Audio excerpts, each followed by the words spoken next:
All right, so this is an exercise similar to that game, Sell Me This Pen, right?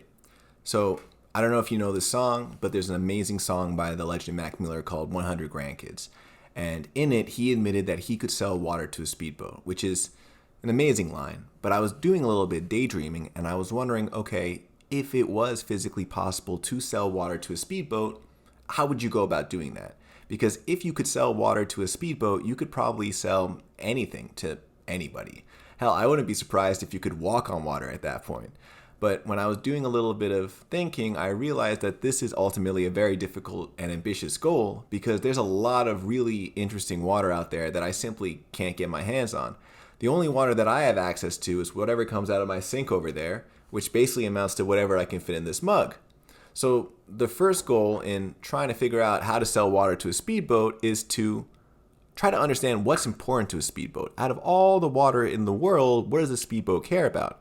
So we have to study up on speedboats. We got to understand what's a day in the life of a speedboat. Are there consistent highs and lows that speedboats have to go through? Ideally, we find a fairly large demographic of speedboats that's feeling stuck or frustrated, and we're able to introduce a type of water that is the solution to their troubles. Now, to be honest, I'm not really a huge boat guy, so I had to do a little bit of research, and I found this blog, and the author seems to know what he's talking about. Morton explains that there are three main materials used for recreational boats: aluminum, fiberglass, and wood. Speedboats are primarily made from fiberglass. Fiberglass boats are often used in saltwater. Because of this, fiberglass boats can be exposed to elements that might reduce their lifespan. So my main question is, how long is that lifespan?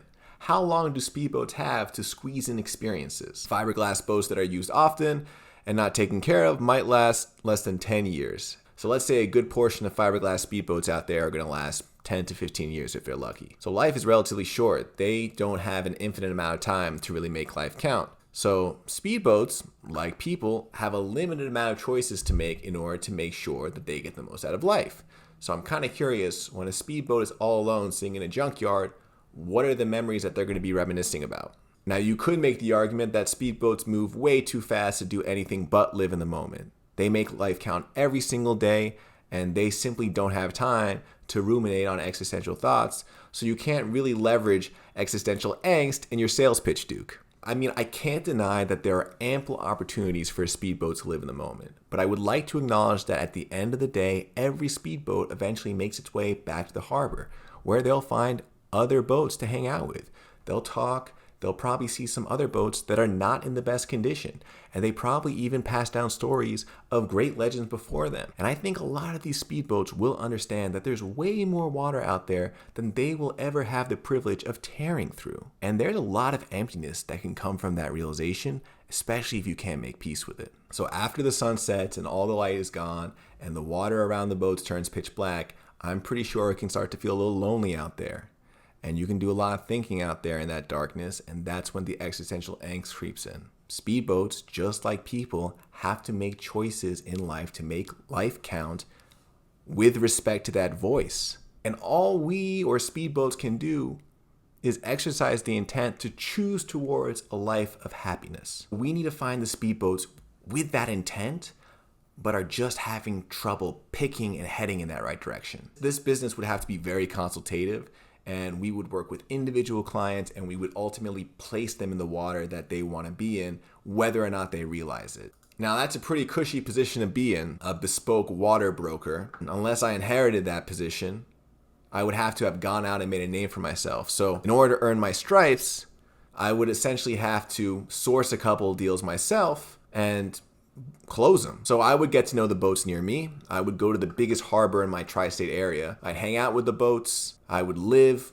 breathe, think like a boat. The majority of these boats are going to realize that I genuinely aspire to be the guy that delivers the perfect opportunity for these speedboats to actualize into everything that they've imagined for themselves, because I love speedboats so damn much. I want to bring speedboats to water that's so exciting and wonderful that when they close their eyes for the rest of their lives, they can go back into that moment because of how powerful it was. I think the general ambivalence of speedboats can be helpful in narrowing down our search. I don't think speedboats really care all that much about the pH of the water, if it's alkaline, if it's from Fiji. I mean, it's a speedboat. It wants to go fast and it wants room to roam. Now, we can generally say that certain pursuits are more appealing than others, and we could eventually confirm this by cross-referencing the stories that get passed down from speedboat to speedboat. Those stories are a good indication of what is culturally significant to speedboats. You will, of course, find speedboats that want to go against the grain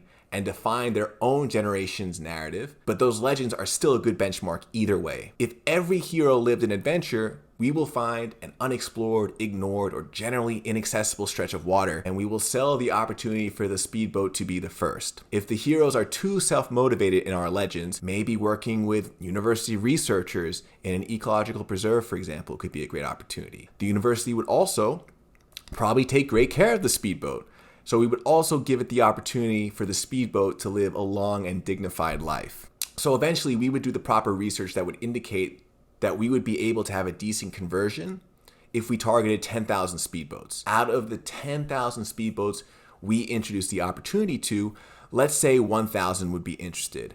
And either we can replicate the experience 100 or more times, or it's a singular experience that the 1,000 speedboats have to bid against each other for in order to claim. Now, a great question to ask is, how are we actually going to go about getting the water in our control? The short answer is cold calling and cold emailing, business development. But this video is already borderline schizophrenic, so I'm not going to write imaginary call scripts trying to license deals with bodies of water. It's not happening. I'd be totally happy to explain what I've done in terms of cold outreach and cold emailing in the past in more realistic scenarios, but I think we did a really great job in our pursuit to sell water to a speedboat. So I want to say thank you so much for taking the time to hear me out, and I hope you have a great day.